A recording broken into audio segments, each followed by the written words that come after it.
Сәлем балалар! Бүгін ана тілі пәнінен 68-ші сабақ бас әріппен басталып жазылатын сөздер тақырыбын өтеміз. Балалар, есімізден шығармайық. Бас әріппен басталатын сөздер тек адамның аты жөні бас әріппен басталып жазылады.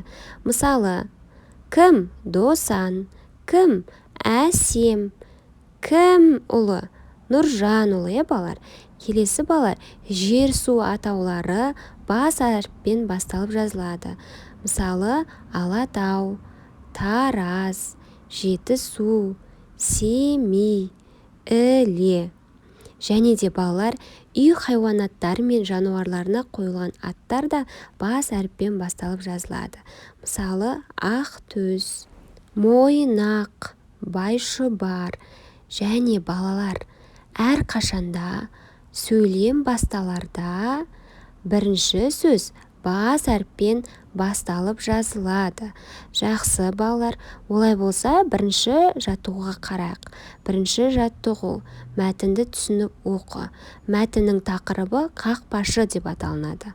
Ауыл сыртындағы алаңда балалар күнде футбол ойнайды. Ойын басталарда қақпашы сайланады. Алайда балалардың көбі қақпашы болғысы келмейді.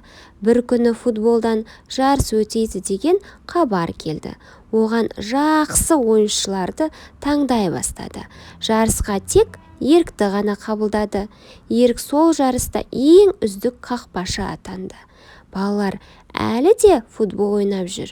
Енді балалардың қай-қайсысы да қақпашы болуға құштар. Мәтіннің авторы Сәбит Дүйсенбиев. Балалар, енді осы мәтінде бас әріппен жазылған сөздерді анықтайықшы. Жақсы, жарайсыңдар балалар. Әр жаңа сөйлемнің бастапқы, басталар сөздері бас әріппен жазылған. Және де бұл жерде Ерік адамның есімі бас әріппен жазылған. Жақсы балалар, жарайсыңдар. Балалар, неге қақпашы болғысы келмеді? Қалай ойлайсыңдар? Дұрыс айтасыңдар, жақсы. Себебі балалар футбол ойнағысы келді барлығының. Олар қақпа алдында тұрғысы келмеді. Футбол жарысына кімді таңдады?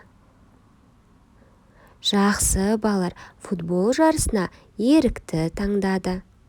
Жарыста кім үздік қақпашы атанды? Жарыста Ерік ең үздік қақпашы атанды. Жақсы балалар, жарайсыңдар. Олай болса балалар, екінші жаттығуға қарайық. Екінші жаттығу: орны ауыстырылып берілген сөздерден сөйлем құрап жаз.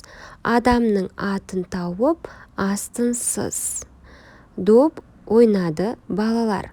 Қақпашы болды Мұрат деген сөздерден балалар біз сөйлемдер құрастырып жазуымыз қажет.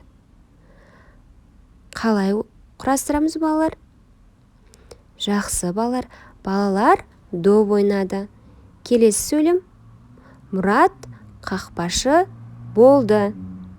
Балалар, енді осы сөйлемнен адамның атын табайықшы. Жақсы, дұрыс айтасыңдар. Мұрат деген адамның атауы, балалар.